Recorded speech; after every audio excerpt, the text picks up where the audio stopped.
Sa pagpapatuloy ng Police News Network, arestado ang isang 56 anyos na drug suspect sa ikinasang bypass operation ng Brooks Point PNP. Mahigit 178,000 pesos na halaga ng illegal na droga ang nakumpiska. Patrolwoman Desiree Padilla, ibalita mo. Pagpapatupad ng 7-point agenda ng Acting Chief PNP, Police Lieutenant General Jose Melancio Sr. Tates Jr. na layuning paigtingin ng kampanya laban sa illegal na droga at tiyaking ligtas ang bawat komunidad, matagumpay na naaresto ng Police Regional Office Mimaropa sa pamumuno ni Police Brigadier General Roel C. Rodolfo, ang isang bagong kilalang drug personality sa sinagawang bypass operation sa Barangay Samariñana, Brooks Point, Palawan nito lamang Oktubre taong kasalukuyan.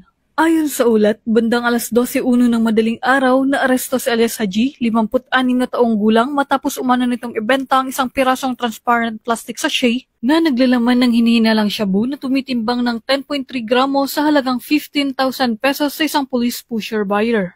Ang operasyon ay sinagawa ng pinagsanib na puwersa ng Brooks Point Municipal Police Station at Palawan PPO Provincial Drug Enforcement Unit. Sa sinagawang karagdagang inspeksyon, na-recover pa mula sa pag-iingat ng suspect ang isa pang sachet ng hinihinalang shabu na tumitimbang ng 16.19 grams, isang sachet ng tuyong dahon ng marijuana na may timbang na 5.90 grams, ang marked money at iba pang drug paraphernalia. Umabot sa kabuuang 26.22 grams ng shabu na tinatayang nagkakahalaga ng 178,296 pesos at 5.90 grams ng marijuana na nagkakahalaga ng 600 pesos ang nakumpiska mula sa suspect.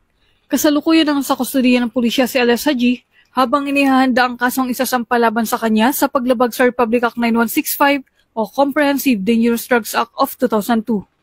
Pinuri ni Police Brigadier General Rodolfo ang dedikasyon ng mga operatiba sa patuloy na pagpapatupad ng kampanya kontra iligal na droga.